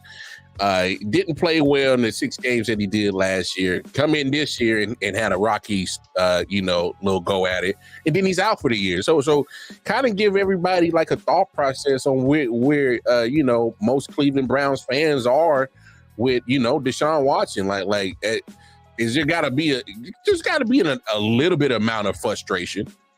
Listen, for your average fanatic, for that person that's just a Cleveland Browns fan, they're going crazy. They've literally banged their head through the wall about 100 times through this year. And when it all happened, because again, they don't understand the whole scheme of things. They don't see the big picture. They just see that, oh, we gave him all this money, we gave away all this stuff, he isn't doing anything. All right, man, calm the hell down. I mean, it is Browns-like where he came out and he had his best game in the second half of that Baltimore game, 14 of 14, 130-something yards, 12 rushing, 2 touchdowns, and then all of a sudden he's done for the year. That is the most Browns thing ever. Like, that's just, we're going to show you how good we could be, and then we're just going to go sit down. Mm-hmm. I mean, my frustration isn't really there. Like, I'm not really frustrated. It sucks. Hey, he's done this. He's hurt. Now he was out. But more or less, I wanted to see the whole team because everybody was so worried about what Deshaun was going to do. What's he going to do? Is he going to drag this team through it all? Problem is our workhorse ain't Deshaun. It's Nick Chubb. It was the offensive line. It was Myles Garrett. We needed a quarterback just to command it. We didn't even need Deshaun. As you can see, we've had 4 different quarterbacks this season, and they've all won games. P.J. Walker, coming from the XFL or USFL, wherever the hell he decided to come from, off the streets, came in and won games. And we're talking about against the Niners type stuff. Mm-hmm. Like, we didn't need some big guy like that. Like, I was happy we got him. I was hoping he would come back to form, and hopefully he still does. But I'm okay if we don't have that. Okay. So my frustration is other fans being too crazed about stuff. Going off the wall yelling about Stefanski or going off the wall saying this guy or that guy. Like, calm the hell down. You want to be mad at something, be mad that the refs ain't throwing holding every other play when Myles Garrett's getting choked out trying to get to the quarterback, or be mad at something else. You don't be mad because, we did what we did with Deshaun. Mm-hmm. But nah, if you're a real fan of the game, you know all this. And I mean, he's not even the highest quarterback paid right now. I mean, he's like 5th on the thing. It's the guaranteed part that's the real issue. That's the only real issue we have. But again, it is what it is. And we're still doing our thing without it. So everybody needs to shut up and just realize, hey, man, we got a hell of a team here. Even fourth string is coming in and doing well. As we saw the offensive line, they got guys in the parking lot. They just called up and said, hey, you a big dude. Come stand here real quick. And Chris Jr. come up in there and somehow protects the blind side, which is weird. Yeah. Now, I got you. What's your remaining schedule for the Browns right there? We got the Texans this week, the Jets the following Thursday, and then we have the Bengals. Ooh. Those are all winnable. Winnable, but they all matter. But they're gonna be tough. Yeah. The Jets are eliminated from playoff contention. So, but that makes them dangerous though. What, they play spoiler? They play spoiler. Oh yeah. Listen, if I'm Robert Saleh, I'm not trying to play spoiler. I'm like, listen, I don't want nobody on my team getting hurt because I still want to keep my job. So sit the hell down and play everybody else because they're going to keep him one more year. Granted, they're going to do that because A-Rod got hurt in that first game, so they're going to give him that pass. Right. I'm not willing to risk Sauce or Quentin Williams or Garrett Wilson. I wouldn't be willing to risk any of those dudes and just say, hey, let's see what else we got here before we go into this draft. So if he really risks it all, then hey, more power to him. You're going to take an L, and then you're going to be like, oh, man, now we got some injuries maybe. I don't know. The one I'm worried about is the Texans. Because if crowd comes off, concussion protocol. I mean, you saw what they did out there. What they have Case Keenum throwing the ball around out there. Noah Brown looked good. Singletary looked good. But everybody looks good against my team. Don't worry. Everybody. Shit, y'all lit us up too. Everybody looked good on my squad against my squad. Y'all did the thing against Miami though. Will Mayo came out with 5 minutes left and said, "Hold on, guys, I'm gonna go with some." That's only that was a little bit of Vegas thrown in there too. They wanted to throw the sports betting game off a little bit. So yeah, Will Levis did his thing. But after that's only because it was prime time. After prime time, we went back to being regular ass. It's like that offensive line all of a sudden said, "Oh, you guys can go get his ass." He must have did something wrong. He must have went in the locker room. This team's my team. I'm the only one that's good on it. And they all said, "Oh, we're gonna show you." And then everybody just beat his ass. I feel you though. The Texans are dangerous. They playing with a lot of grit, a lot of like they got something to prove. Like they're really playing for D'Amico Ryans, and I already knew that when they hired him. They fighting for that spot because if the Colts fall, they can jump up and get in that playoff, so they can take the division if Jacksonville continues their downward spiral. Which, man, that's crazy to me. That whole thing, how Sunshine and all them decided to just say, "Hey, we're gonna tuck this one away." Hey, can we have? Yeah, true. But can we have the conversation about Trevor Lawrence? I think we need to have it. I think we need to have the conversation that he has a lot of turnovers. Thank you. We gotta have the conversation that homeboy is Santa Claus and giving away the gifts like a mug. He might need to cut that. Like last night when he just dropped the ball while he was running. He might need to get that hair out of his face. You know what I'm saying? Something. Change that shit up. You know what I'm saying? I mean, last night he was just running with the ball and just tell him to get a fade or something. I don't know. That dude literally, he put the ball right on the ground. He just set it down. Well, you know, when I was watching the thing, I think he was trying to tuck it, and then somebody punched it as he was tucking it. Yeah. I can't remember who it was. It's like he was trying to, because he was running with the ball. It was like himself. That's who it was. It was himself. Yeah, I don't think nobody does. It was him. Hey, you know what? That was the NFL script right there. I think his knee came up and elbowed him. Yeah, like that was nobody. That was him. That was that ghost. That's what that was. They had that ghost out there getting him. Where that betting line at? Yeah. But my aunt had a good question. He said, you know, with the Browns remaining schedule and the Ravens remaining schedule, do you think the Browns can overtake the Ravens? The possibility's there. I mean, you got to look at what the Ravens got. They got to, where do they go? To San Fran, I believe. And then they got to play Miami, which is their defense starting to shape up a little more. Mm-hmm. I mean, depending on if Hill's back or not, or if he's fully healthy. I mean, that offense is roaring regardless of the fact. And everybody's chanting up Lamar being, he could be MVP. Shut up. just shut that up, dude. I mean, for the first 7 weeks, his stats were the same as Mac Jones. He had the same number of passing touchdowns. He had the same number of turnovers. I mean, he fumbled the ball like 11 times or some shit. I mean, come on, man. Let's calm down on the MVP stats. I mean, he can make some throws. He can do his thing. Great. That's all good and fine. But yes, if the Ravens do take them L's 2 in a row, then that game against the Bengals becomes real relevant for us. Right. Even though, in my head, I was thinking, all right, cool. We're going to get them. We're going to have stuff locked in. And we might be like, hey, you're part of Ohio. We're going to want you in this playoff instead of having the Bills come in. So we're going to go ahead and take the L and let you get in, and the Bills sit the hell out of this thing. Because the Bills got to win out, and these other teams got to start losing for them to get in. They don't get in unless everybody loses. They have 3 teams that need to start falling before they can worry about it. I was watching Around the Horn. Everybody's, Bills first, the Ravens for the Super Bowl. Bills in the Super. They're not even in the playoffs yet, and you guys are saying, shut up. So everybody calling about the Cowboys. Cowboys are the best team. Game against 49ers was fluke. And then they just went out there and dropped that shit against the Bills. Come on, man. The Boys are the same thing they are every year. They'll win one good game, everybody will chat them up, and then they'll lose everything else, and they won't do anything in the playoffs. Yeah, it's going to be a very, very interesting coming down. The last 3 games going to be very interesting. Yeah, for the last 3 weeks. For the whole NFL. And what's crazy is that for the first time in a long time, it is really a fight, like a legit fight between 5 or 6 teams on both sides to see who gets in to the bottom couple spots. Now that is something in itself, because we haven't had that kind of I don't know, not mediocrity, but kind of nudity. I can't even say the damn word, but we haven't had that in the NFL in a while. It's always been these guys got 12, 13 wins, and that's it. They're running away with it. Now it's kind of there. Like, you see the Chiefs. Hey, what about the Rams? Nobody expect the Rams to they may make the playoffs. And I think they will. I kind of read them off from the beginning of the year. Like, they selling everybody. They're selling the team. They're selling the cheers. They're selling everything. And, you know what I'm saying? They're going to be in the playoffs. Selling everything.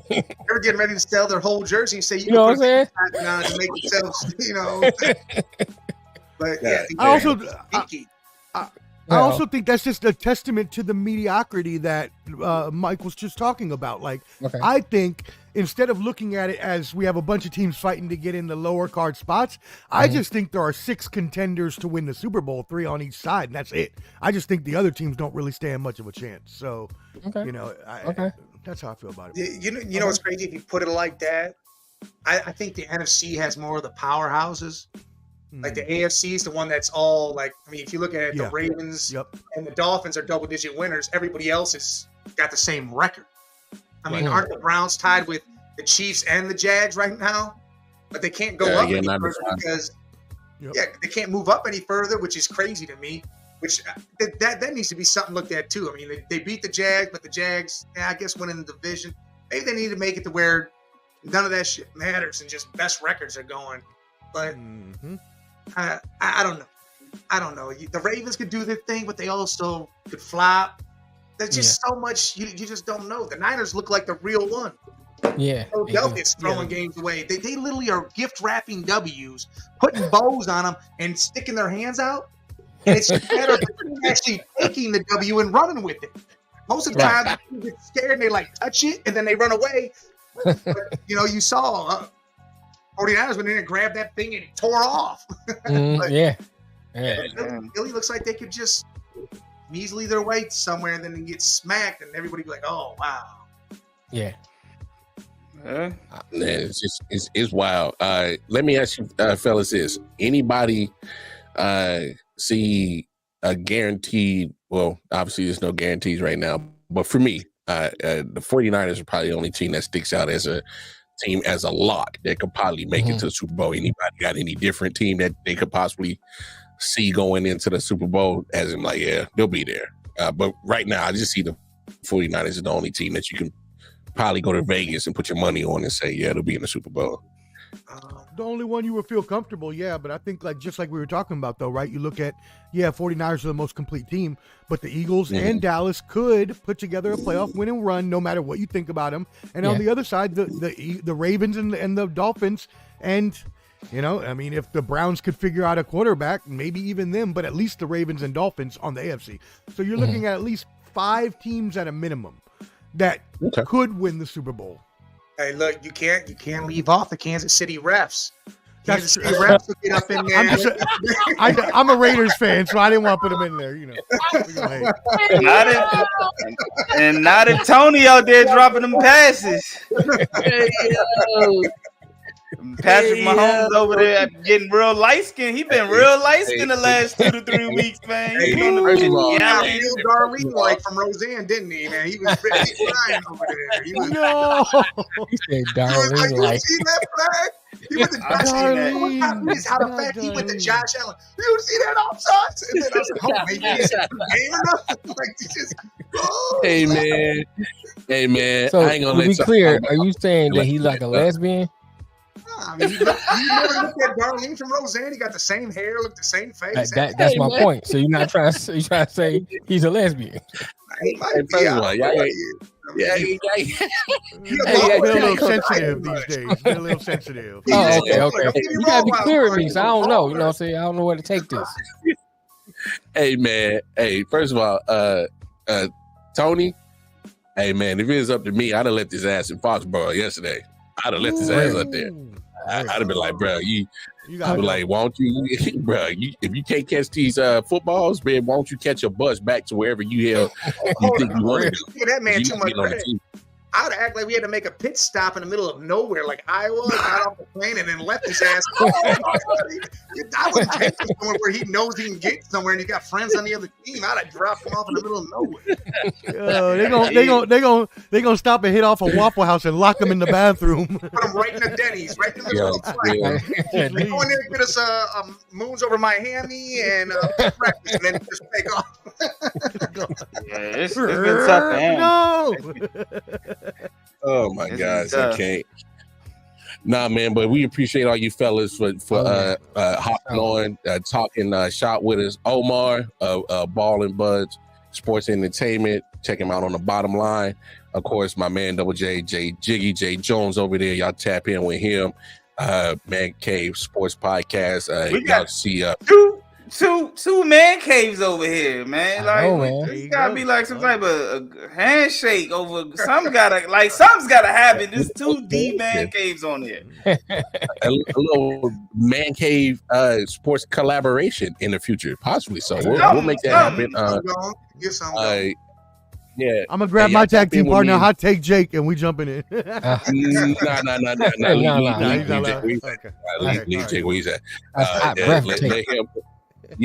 Let him keep wearing his wife's Undertaker hat and shit. Leave him over there. Oh my god, dude. No, y'all tap in with me and Double J 7:00 Eastern tonight. We'll be doing this weekend sports recap. We're gonna do something a little different. We'll have a little visual for it, so we'll kind of do it almost like this format. And then tap in with all of Mike's content over there at Man Cave. Him and his partner do a lot of Bengals and Browns content, so y'all tap in with him over there. Hey man, we definitely appreciate y'all fellas for celebrating episode 300. I'm about to say 100, 300 with us. So man, hey man, everybody watching, listening, please go join and follow each and every one of these fellas' content. They are dropping good stuff. If they are on our content, is because we appreciate their content. All right. Right. So man, once again, fellas, man, appreciate y'all. I'll see you in a couple of hours. Double J. Hey man, it's been real. We're gonna bring in the big homie Nick Shine. Hopefully we get our last and final guest to join us. Hopefully sent them the link. Sent them the where's my intro? Everybody got a big intro, and they're like, here's Nick. All right. Yeah, we don't give a fuck about you. Here's Nick. I've been sitting here, Mel. I've been looking at you, Mel, and you look like. So I walked into the McDonald's and I saw it looks like that, don't it? It looks like that, don't it? I asked for fries and a milkshake. And out of the corner of my eye, I saw a crime being committed. Like he's fucking 1988, blacked out, voice hidden, traumatization going on Rescue 911. Hey, look, man, I got so much respect for Lamar. I want to look like Lamar. Hey, see, that's the shit that I be talking about. I keep trying to tell you, you yellow motherfuckers bruise easily. All right, you gonna look just like me. Keep talking shit. I'll bruise you up, little yellow bastard. So obviously, I gotta ask Mel. Yes. Man, that's how dark you are without all that lighting. Holy Yes. shit. Hey, go get. I was about to ask you, like, where's your lights, dog? Like, where's your lights? I gotta get some, man. I gotta get some for here. You know, I'm trying to fix this part of the studio. Well, you know, it's my sister's house, but I'm trying to fix this up so when I come here, I can have both. But I ain't got around to it yet. Yo, Mel, do me a favor. Stand in front of the wall and just do this. You look like Jordan. I'll be a Jordan sign. Just like me, like Mike. I want to be like Mike. Before I get more into ways what than I one. wanna say to you, I got to show you this shit. What's that? Did a little Christmas. I've been blessed this season. Some people helped me out. I've been blessed, and I got the kids some Christmas presents. I was at the store, and I had to get Nick the big official size. You can't see it because of the green screen. Yeah, we show Jet. Got him that. there. That's nice. That's Right around the time I met Lamar, some bad shit in my family started happening. Okay. And this is the worst thing I've ever done as a father, as a Jet fan. Did you get it for Sophia? Yeah. No, that's not a bad thing. That's a great thing. She's probably the only sane person in that whole family right now. Taylor Swift bobblehead came with it free. They were giving those away. I couldn't order it online because I was like, oh man, I don't want those fucking ads popping up on my phone. So I was at the mall the other day before I got sick, as I was sick, and I was like, how much? And they're like $179. But honestly, both. It's been hard to get Chiefs merchandise because of these damn Swifties. They're pissing me off. Sophia's a hustler. She'll sell it to you. Hey, I'll have Sophia reach out to you. She'll sell it to you. Like these Swifties I'm are going to ship it to you and have you get somebody to sign it and then send it back. like literally. Oh no, trust me. If you send it here, and if I run into one of the players, I would love to get it signed for her and send it back. But like these Swifties are literally they're like following her lead and just buying up all the Chiefs shit and spending money like crazy. It's getting ridiculous. And I guess that's what happens when you have a cult following, man. But here we are. I can't wait for him to cheat on her. So good. The Kansas City Jersey burning party. That means she's gonna sell more albums, man. She's gonna sell more albums. I'm making. Before we get into it, gentlemen, yes, I want to say congratulations. I know I'm a part of the I.O.W. family, but congratulations to you two gentlemen. I know firsthand behind the scenes how much work you guys put in and plan and design and coordinate. And I got my podcasting show debut with you guys when you let me on to do the 2021 mock draft. Right. And from there, I've loved it. So I owe everything that I'm doing with the Jet Show and I'm with you guys. I owe a thank you to both of you, fine gentlemen. Oh yeah. No Congratulations doubt, man. and many more. Appreciate it. Oh, man, you've been a big part of the 300, man. So I'm just glad that you're part of the ride, man. Part of the journey, I should say. The journey ain't done. The journey ain't finished. We still got some goals and aspirations over here. I'm sorry. Accomplish, trying to still achieve over here. We say it all the time. We want to be on that Pat McAfee level, which I think we can get there. We just got to keep. We're just gonna keep on grinding and keep going forward. So trust me, hitting 300 today is a big celebration. That's why I wanted to make sure that before we close out the show, that the I.O.W. Sports crew, we have this stage for a moment and bask in the glory and bask in right. of this situation. Well deserved, guys. Well deserved. Life happens. A lot of shit. We all go through shit. Right. As much as I say fuck Mel and fuck Lamar, you know how much I love you guys and all the support you've given me off air as well as on. So much love to both of you guys and continued success to the I.O.W. concept. Sure. Of course. It's been a fun ride, man. It's been a fun ride. Yeah, a lot of laughs. For real. Hoping our last guest joins in before we get off. We met some good people and Mel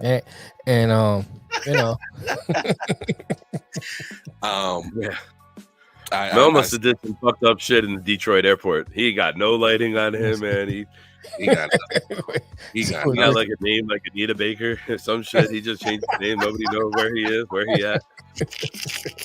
He's a no-name villain. He's a no-name molester.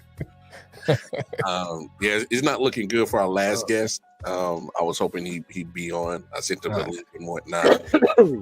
But those who follow our content and those that are part of the I.O.W. Facebook page for sure. Our last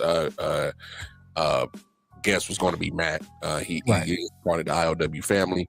And it sucks because we had his debut baseball show. Really, first episode, and then we got the horrifying news that he got in a very serious brain injury accident. And so I haven't been able to have him on the show, a late night show with me, and continue his baseball show. I was hoping he'd join us, but obviously because of his circumstances, we understand. Right. I just at least was hoping that we get him on for at least a couple of minutes, just have him here to help celebrate with us because he's been part of this journey just as much. So we missing Boney, man. Boney homie need to be on here.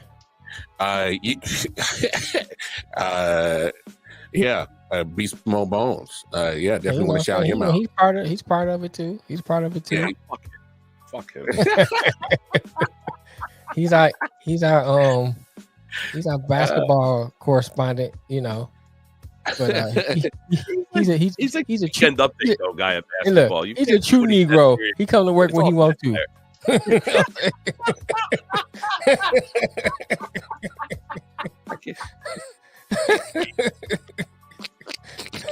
I'm just looking forward to Tuesday night because I get John Morant finally in the fantasy basketball league because I haven't won a game yet. Oh, okay. I got 2 ties. I almost tied you, but man, I got LaMelo Ball out. John Morant hasn't played. Yeah, bro, you got injuries like crazy, dog. I dumped Chris Paul yesterday for somebody. Chris Paul is shit.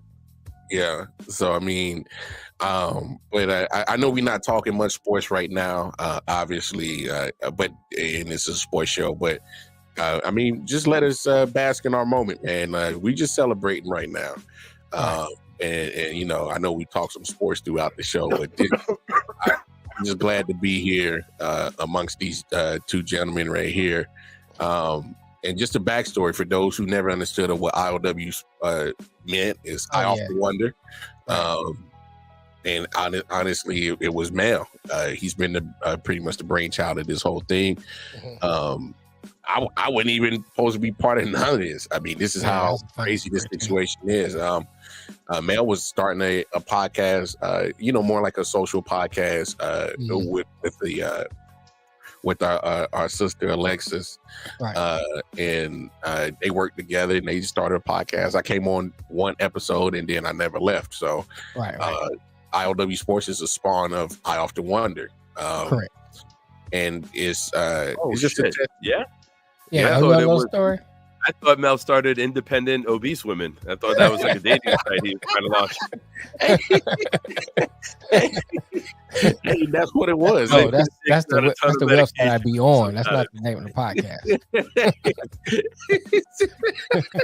I go from independent obese women to SpakeThatMonkey.com.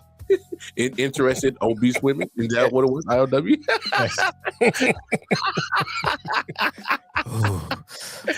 Look at that left row, girl. Oh, I know. Lift it up. No, but it's. I love that kind of been shit. on here. You've been on here since 2021. I came on for the draft in 2021, and you and Sincere were one of the two first people that I got to recognize names in the chat. Who that? Matt? I mean, Anthony. Yeah, Anthony. Yeah. Hey, we got to give a shout out to Anthony Price, man. I've been one of our loyal followers.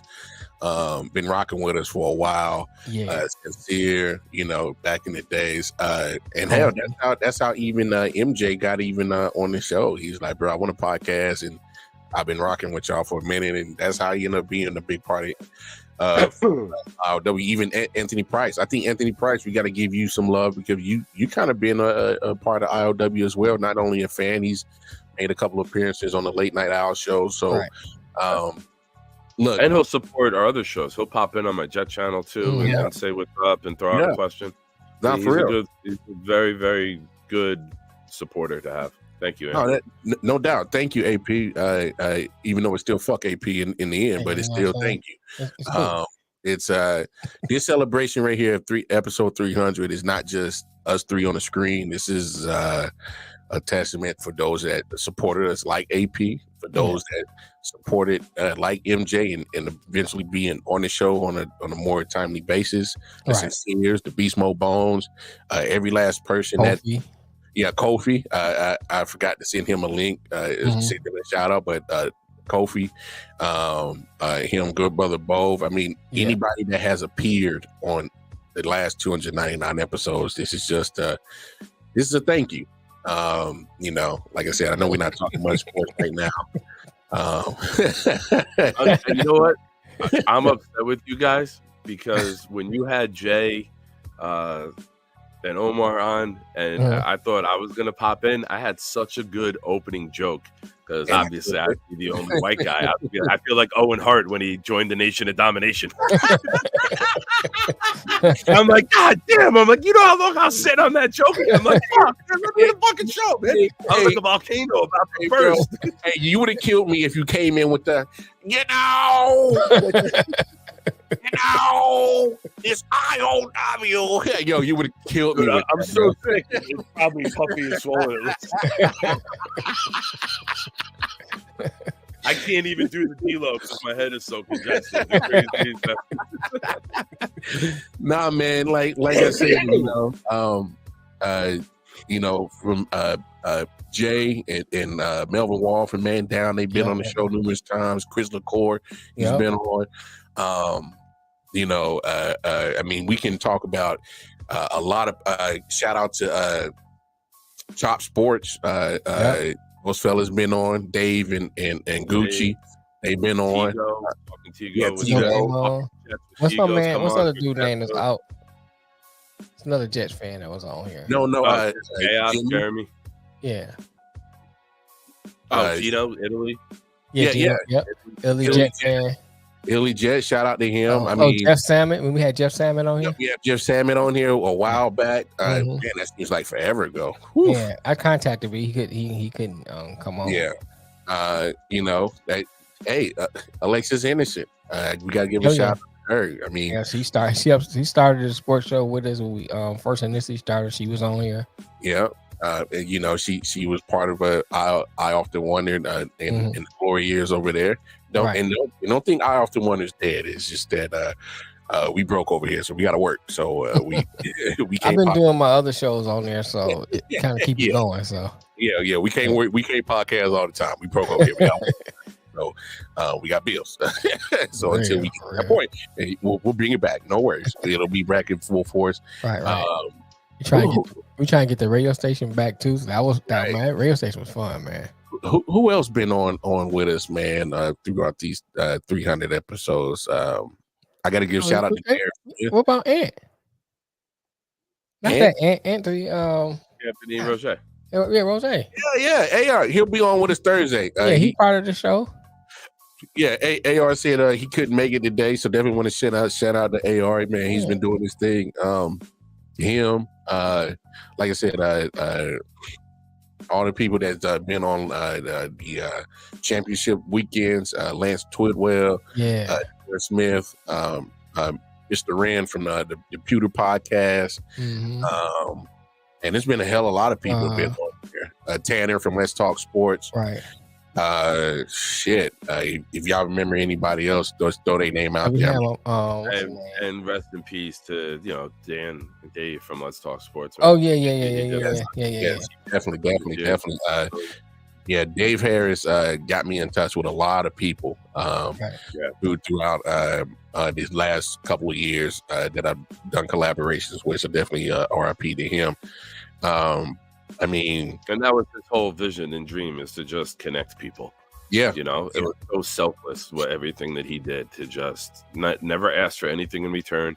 Just, hey, come on, talk, meet people, and build your network.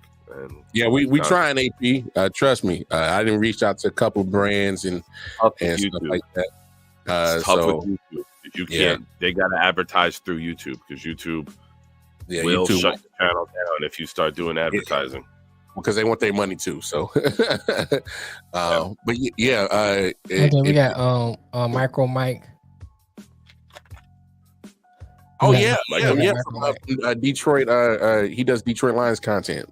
Micro Mike on here. Yeah. Oh, he was the guy had the stadium as the background. Right? Mm-hmm. Mike Kimber. Yeah. Mike Kimber. Yeah. Yeah. Which is a shout. This is a testament to you guys, because there are many people out there who do a show and they just want to promote themselves. Right. And they just want their airtime for them to speak and not give anyone play and not promote anyone. But that goes along with the selflessness that I mentioned with Dave Harris. You guys have as well. And that's cool, because you guys, the whole mantra of I.O.W. has always been, come on, let's collaborate, promote your shit on our air, we'll come on yours, and you grow the brand. A lot of people are like, no, my brand. No, you can't come in. You're an outsider. I'm not giving your show airtime. I don't want my people going to watch you. And we know a lot of them. Right. Some of them we call friends, but they don't want to do anything but promote themselves. So it's a testament to you guys and your vision and how you execute it selflessly in an effort to just grow a community, man. So we've always been nice shit about you guys. It's a lot of Mucinex. There's nasal spray. I'm fucking loopy, so we're gonna delete this show after. I don't want no record of it. No record of being nice. But it's he said you gonna deny it? Nah, man. I heard it. I'm gonna be like Mel one day. I'm gonna be like this. Yeah, they had me on the show. I don't Gotta get the side profile. You know what I'm saying? I was in my basement. I was asking questions. I had no idea. I felt the pressure on me, and I just started rambling. So you went to the store and you bought the bottle of beer. Oh man! What kind did you buy the bottle of beer? Yes, I'm waiting for Mel. No, Mel's sitting there. I'm waiting for Chris Hansen to walk in. Why don't you have a seat? Mel, why don't we take a seat here? You were saying that you were going to do what with whipped cream? But no, man. I tried to call a little bit to see if MJ would join us. But keep MJ in your thoughts and prayers. Right. Tyrus Kennedy has been on the show. TK. Definitely still love the TK and all his content he does. I'm trying to think of some other people that's been on here. Obviously, my man Cool McCain. Cool McCain. Can't forget Cool. Yeah, I can't forget Cool. He's one of those guys that loves collaborating, does a lot of things around the podcast network. Definitely him. Yeah, man, it's just a lot of people that has been part of this journey. Hopefully they'll be back to help us to another episode 600 when we come back around and do it. Hey, but I know one thing. I can count on these two that they're going to be around for episode 600, and so will I. So. Whoa. With my help, you ain't going nowhere. Fucking long-term commitments for me, bro. I'm happy to make 301. Slow the fuck down, right? 104. You're fucking talking 3 years in the future, bro. Just calm the fuck down, man. The way my heart and diabetes are. Hey, don't worry, man. I put a permanent white sheet. I make fucking Martin Luther King Day. It's a fucking miracle. Let's fight down. Which is coincidentally on a Monday. No, man. No, for real. This is I'm not gonna say surreal, but it is for me. Making it to episode 300 it ain't putting a lot of money in my pocket, but I don't give a damn. It's the fulfillment. It's been fun, man. It's been fun. Yeah. And coming from where we came from, like I said, I'll tell you a brief history of how it got started. And we used to work together at the country club. Mm-hmm. And we'd chop it up, always talking about sports and just chopping up about things. And we had the I.O.W. I think it was only the second episode. I often wonder. It was the second episode. And I was like, let's do something about rap music then and back then to now. So I had a whole bunch of people on there, from various ages, from 19 all the way up, so we can talk about different eras of rap. And I was like, man, when we got back to work, Lamar was like, I like that. That was fun. I said, come on back on for another show, and he's been there ever since. And then I remember Lamar was like, who gonna start sports? So at first I was engineering everything. And I was like, I'm tired. Lamar said, I'll take it over. And Lamar took it over. I mean, you just come from a guy, and this is not even a knock to him, but it's to show you where he came from. It's a guy that knew nothing about it. Not damn thing. He know not a damn thing about podcasts and none of this stuff. And I was like, man, go ahead and take it over. It shows. Yeah. So I was like, go ahead, take it over. We know, Mel. You don't have to sell it. We know. And I just play the background and I support whatever way. And man, he took it and ran with it. Now he got some of the same equipment I got. You know what I'm saying? So this is a testament of how far it came and how much growth I seen in Lamar, man. So, and then when he introduced the Nick, I was like, oh, this motherfucker. And so yeah, we do have to blame Lamar for that. Mel wanted no part of me. I think Mel, you and I can mutually agree on this one. Fuck Lamar.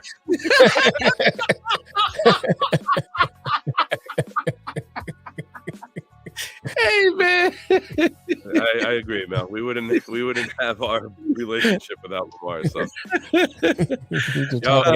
I do that on the Friday. Yeah, we night done that too, Ed. On my Jet channel, we do a Friday night hangout, which is like more of a laid back. Like the first hour, we'll give people Jet content, but when it's like those longer shows, I've had like a pop culture top 5. That's kind of what our show was. Yeah, like we'll throw like that in and have some different talk. Like, not that I go there anymore, but like kind of like bar talk. Like you talk sports for a bit, and you'll be like, what's your favorite comedian? We've talked about that. Musical voices. It's good shit to it breaks the mold because we all know how we feel about sports, but it's cool to see like people the shit. But if you want to see some of that stuff, go to I.O.W. You'll see we talked about all that stuff. Yeah, we talked about a lot of different topics. Man, we did homosexuality in the church, and we brought people from that community on, and that was an interesting conversation. Yeah, we did. I gotta word it differently. Remember, say what? Can't say we did homosexuality in a church. I said we talked about. We talked about the church's beliefs of homosexuality. Not we did homosexuality in the church. Hold on.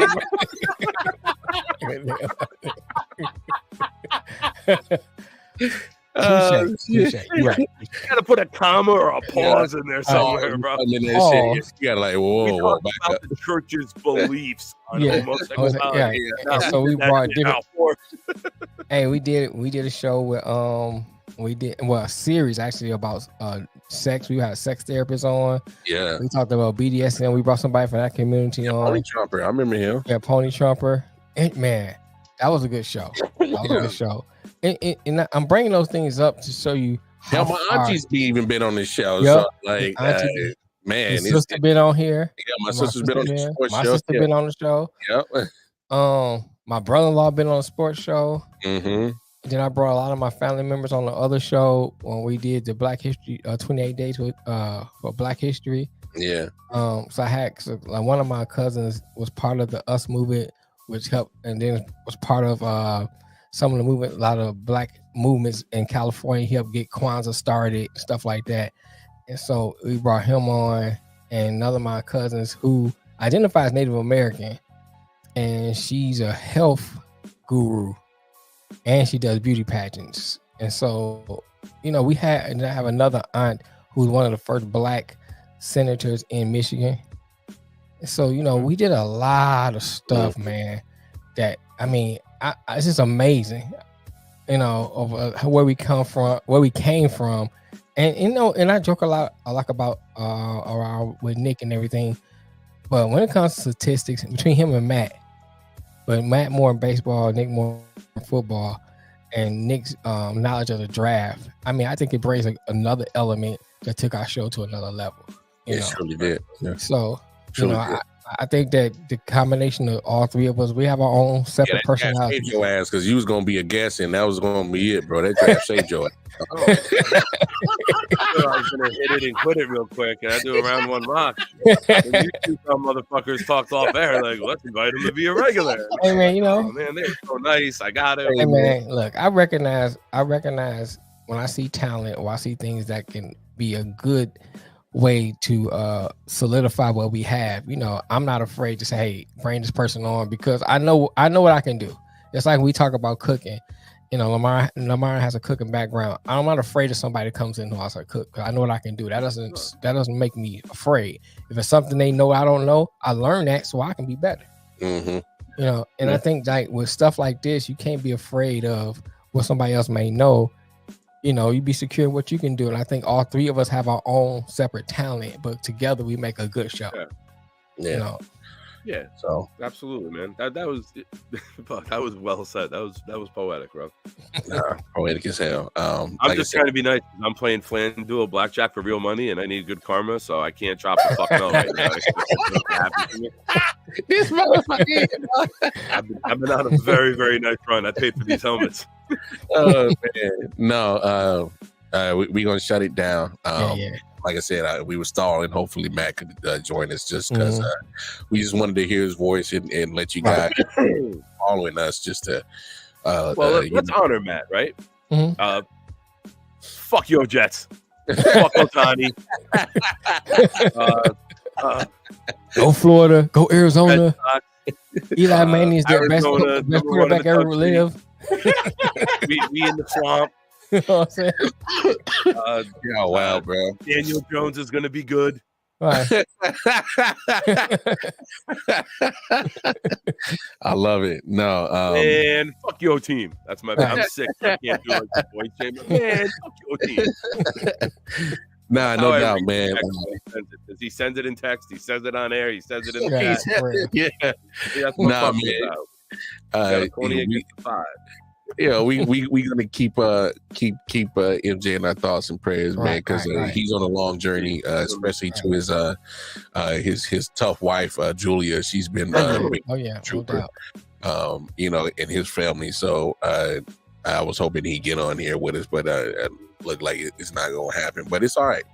He's still with us in spirit, and at some point he sees this, he'll know. So he jumps in the comment every now and then, so that's good to see that he's up. Him earlier in the chat. So that's good to see that he's. We'll get him on another time. When we know we gotta be patient and understanding with that situation. But damn, no doubt. But hey, man, on behalf of the big homie Nick Shine, Detroit Mail, I'm the wild card Mar, and we made it to 300. And hopefully 300 more, man. So y'all know where to find us. I.O.W Sports Network, Facebook, Instagram, YouTube, I.O.W Sports 1 on the Twitter. Everything down below at the bottom of the screen, scrolling, where you can find all of our content, information that you need. Cash App. Hit the Cash App, yeah. Hit that Cash App if you want to. Hey, it's that charitable time of the year, so you can feel a little charitable. Don't grow with us. Yeah, help grow with us. Don't grow against us, grow with us. Yeah, grow with us, not against us. Right. Because this train is moving, this locomotive is moving, it's going full speed ahead. So, you gotta hurry up for this motherfucker cough a lung up. Yeah, man. No idea, man. No, man. I lay down and it's like I feel my lungs compress onto the bed. Yeah. Like I can't even lay on my back. Like I'm losing oxygen to my brain. Hey, don't lay on your back, we're cutting the show. Yeah. Say that again. Blurred out dramatization guy. Hey, it's real, man. 300 more. I.O.W Sports Network. Keep rocking with us, man. We out.